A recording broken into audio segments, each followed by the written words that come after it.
এটাই এই সাইজের। ঠিক আছে।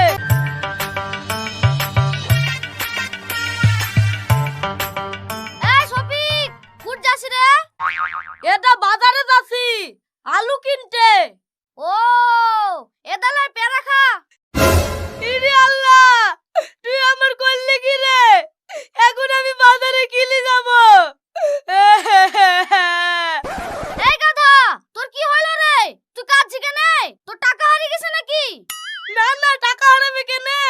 আমার সাইজ হারিয়ে গেছে। আ? সাইজ হারিয়ে গেছে মানে? আমাকে মালকিন বললো ছোট ছোট আলু কিনবি নি, সব এই সাইজের আলু কিনবি। এই তো সাইজ চলে এসছে। ঠিক আছে ভাই, ঠিক আছে, কোনো ব্যাপার নাই। তুই যা, মাচানে বসে প্যারা খাগা। ও, এইবার বুঝতে পারনু তোকে গ্রামের লোক গাধা বলে কেনে। তুই আসলেই গাধা।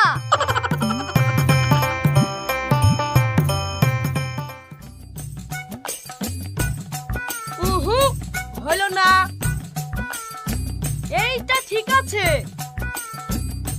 ওরে বাবা রে, এ তো ডিপ জল, একবারেই ঢুকছে না। ওগো লোকটা, তুমি কি করছো? দেখতে পাচ্ছ না সাইজ মিলাস।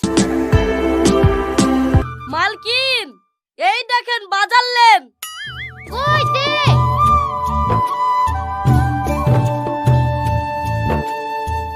আলুগুলা তো খুব সুন্দর লেখছি। সাইজের মাল সুন্দর হবে না। বন্ধুরা, এই ভিডিওটি কেমন লাগলো কমেন্ট করে জানাবেন। যদি ভালো লেগে থাকে তাহলে চ্যানেলটি সাবস্ক্রাইব করে দেবেন আর একটি লাইক করে দেবেন।